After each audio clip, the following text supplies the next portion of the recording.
African spirituality. What is African spirituality? African spirituality is knowing thyself and knowing the higher powers that exist inside of every electromagnetic cosmic body.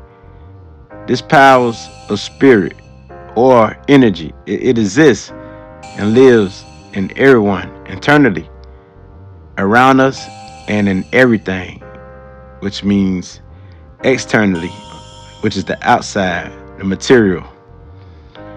In spirituality, everything is a duality nature, a masculine and feminine energy that creates, or that's creative, that creates life, and it gives birth, which creates a trinity, which means three, which is the father, the mother, and the child.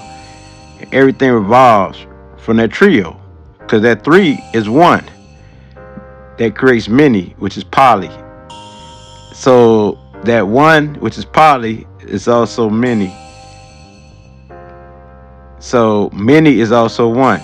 So everything is energy. And every human, which is Hu is spirit, and man means mother nature, living soul. So the mother nature living soul, which is man, because man could be a woman too. It's man and woman, because the man come from mother nature and has a child soul, just the trinity. So the child soul represents the living son, or spirit in the flesh. So all of us are children. All of us is childs of what? The masculine energy and female energy that created us. Now we in the flesh. So this energy evolved from one energy, one source, which is a dual nature, a man and female within their being, or within our being, which means internally within us, and even in our DNA. We are just spiritual beings or child souls having a human experience. So I'm walking in this body. I'm having a human experience. So this means spirit of matter, spirit with a mother nature, a mom nature. So we are spirit of matter, nature that's having an experience. So like a child, we experience the good, the ugly, and the bad. But that don't make us good, ugly, or bad. Because you got to understand, there's really no such thing as good, ugly, and bad. We gave it that name. We gave it power. We gave good, the word good power, the word ugly power, the word bad power. Because we are spiritual beings having a human experience. So there's no such thing as that. We just experiencing this. And we're not good, ugly, or bad. We're just experiencing it. It's temporary. So only on this earth plane or earthly plane, man and woman put life into what's good, ugly, and bad according to our perspectives. So if it's according to our perspectives, my good is different than your good. My bad is different than your bad. My ugly is different than your ugly. So, and also according to our beliefs and how we think. It's according to how we think and our beliefs. What is good to someone else is bad to someone else, vice versa. Everything is one, mono, and it's only poly, which means it's many. It's only that one is only many, because poly is also one, and only in different degrees. So it's many that's in different degrees, geometric shapes, perspectives, many roles, ideas, and concepts. So when we talk about spirit or energy, every spirit got a different color, every vibration, every frequency, every geometric shape, every perspective. So according to our perspectives and the role we here to play, and our ideas and concepts, they all different, but only by degrees. But we still one. Many is also one. Part of what? The source. So that's why you got many flavors of this, many flavors of that, but it's still part of that one source, which is spirit. So, or the great spirit. So everyone has this great spirit. But these differences are still a part of oneness, mono. or one powerful force that contains many, which means poly what? Gods or goddesses. Gods and goddesses number energy activation, masculine and female energy in the Western language. So gods and goddesses only in the Western language, but in African spiritual culture we call it energy, or masculine and female energy. So many different vibrations, colors, sounds, and tunes within the frequency or electromagnetic carbon crystal never-ending body that repeats itself. And within this universal body, there's many, even trillions, electromagnetic soul bodies that plays a role, and many roles that keep the cycle of life going. So all of us basically together is playing a role. We have roles to play, to carry out. Some have many, some have one, some have two, some have, it depends on who. But we all are one in different degrees. And some just here for a short period of time. All of us will leave this vessel, but we don't die. Energy don't die. Even when they flatline, energy don't die. Flatline just means that the spirit left the body. But the body is also energy, so it turns and it fertilizes. It turns, it depots, it decays, but it turns to fertilization. So spiritual souls knows that energy doesn't die. It changes form and shapes. Spiritual energy needs a body to live in. From humans, spirit needs a body to live in. From humans or anything that's matter, it needs something to live in. So, and humans is Mother Nature's spiritual beings. Why it's spirit? Because spirit is in Mother Nature. Spirit is part of Mother Nature. Matter is mother. That's why you see the M there. So from humans to animals, which means animals means animated souls, to plants, because animal is lively and is living by instinct. It knows it needs to eat. It knows the cycle of life due to spirit. So of course spirit is real. To animals, to plants, and plants have energy. It contains the sun. It contains all the elements. So it contains water. It contains earth and everything. So and air. So things. So spirit needs things to live in, such as an object or even insects. So how you think everything is living? Anything that's living is energy. This deals with frequency. This deals with vibration. It deals with spirit. So that's why we say spirit never die. It change form, change colors, change expressions, change bodies, change shapes. So the spirit flows in and out of things constantly, all throughout the day. Even help change your emotions, the way the atmosphere, the pressure of the atmosphere and everything deals with this energy. So it help change and shape your emotions. You can feel other people's pain and everybody else's emotions and stuff like that, and everything around you. So spiritual beings protects our soul aura by having a strong mind. We have a strong mind. Spiritual beings protect our soul aura by having a strong mind that embrace the strong spiritual principles and concepts. So once you embrace the strong principles and concepts, this will help you further yourself, because you know who you is. You smile when somebody say foul things and nasty things, and you know what they're trying to do.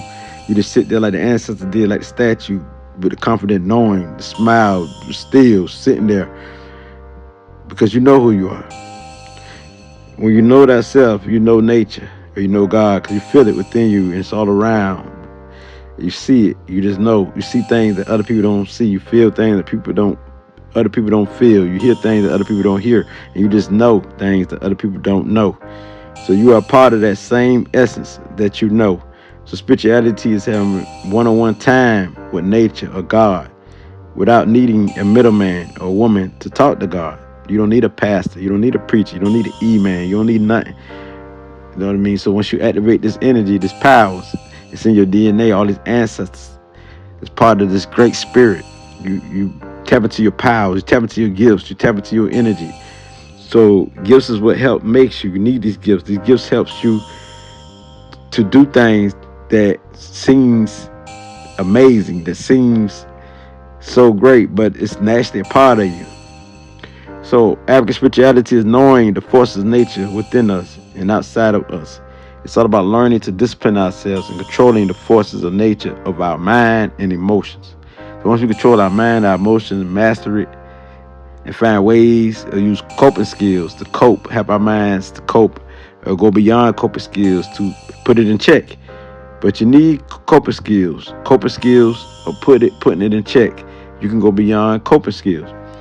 And then you don't need the laws of Ma'at because it's natural.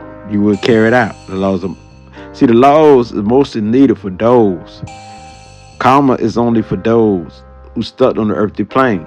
But once you go beyond that, you don't have to worry about things coming back bad happening to you and things of that nature. So once your soul lighter than a feather, you don't have to worry about this and worry about that.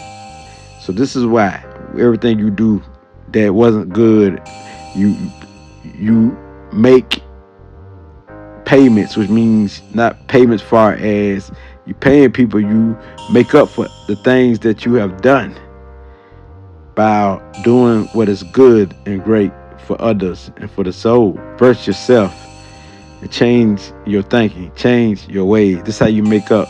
This is how you pay back. And you pay beyond, go beyond means of everything you've done. So your soul could be light. Then a feather. So by understanding there's only one ultimate truth, which the universe forces are one, our higher power, which we call spirit or God, which is some call spirit, some call God, in the African culture, Netta, and many other names in African culture, depending on what kind of spirituality you're talking about, but it's all spiritual. Netta or nature, a higher energy of the universe, etc. There's many names. Because names is called the Ren in the Kemet Netaru culture. It's called the Ren, R-E-N. So the Ren is what put meaning into life. So other than that, everything is meaningless. Everything is meaningless without a Ren, a name. Okay, you asked me to explain. For example, if you didn't see what's going on in this world, like trees, you didn't see the trees, you wouldn't know, it wouldn't have a name. So by you seeing the tree, it carries a pattern, a frequency. Even if you don't say it in English, you know this is a tree. In your mind, it's a pattern, it's a frequency. If the word wasn't tree, you would call it something else in your mind. By you having that name, that Ren, to activate that energy, you know what it is. So by you knowing the name of things, we know how to communicate with others. So without us knowing the name, we can't communicate with each other. That's how powerful it is. Also, by knowing the word, you can activate the energy, the powers of the universe by saying the word. So not only is the Ren means name, but the name means words, sounds, color images, and vibrational waves. Because when I see this wall, I wouldn't call it a wall, but I know it's a pattern. If I didn't know the English language, I wouldn't call it a wall, but I know what it is. So, and that will be the Ren in my mind, because I would call it something else. Might might call it that or anything. That would be the name. So you gotta understand what I'm talking about. It carries a vibrational wave. Everything do. But when we utter the words of something or someone, we give it life. So when we utter the word of something or of someone, the name, right? We give it life. So without uttering the name internally, out loud, which is vocally at our mouth, it doesn't exist individually unless someone think of it, visualize it, and speaks it. So if you can't think of this wall, how can you give it a name? If you can't think of me, I'm like dead to you. When I say dead to you, I mean I'm not even in your psyche. You won't even see the name, but I'm there. So that's the thing about spirit. Spirit is always there regardless of other names. So go beyond that in the spiritual realm, but in this earthly plane, the Ren is very important. So that's why I say Everything is meaningless without the rain or the name on this earthly plane. And so this written by me, Kane Lit, and it's from my universal knowledge of inner knowing and overstanding. Now, this is according to my research below. African spirituality, what is it? It's simply a knowledge of beliefs and practices that touch on and inform every area of human life, and therefore, this say African religion cannot be separated from everyday chores. African spirituality is true. It's true freedom. It's true holistic. So we say true freedom. See, it's the difference between religion and spirituality. See, spirituality is something to go deeper. It's how one-on-one in tune with the source. You're connected to the source. Religion, you're not connected to the source. So the nature of existence, that it means deal with order and balance when we talk about spirituality. In the connectedness of things, connecting with the air, with the water, with the plants, with the birds, with the trees, even with people, concepts and ideas, and not going hard upon people belief system, being able to accept them for who they are. So it did with being social and spiritual development and growth and who you are, spirit. It make you feel good to know yourself. So spirituality go deep. This is what spirituality is. So African spirituality, when we say why we say African instead of spirituality, because it's explaining what we are. We are African, as far as the flesh, but spirituality is what it is. So can African spiritual people connect with all different cultures that's spiritual? True, yes, because spiritual, so we could connect. But African spirituality is speaking of specifically those who are African. But when we say spirituality, because other people feel like they want to be included, then we talk about the whole. It's still the whole anyway when we speak of African spirituality, because everything came from it. It don't matter what race, what they developed, everything came from African spirituality for African people. So with this being said, I'm out. Ashe.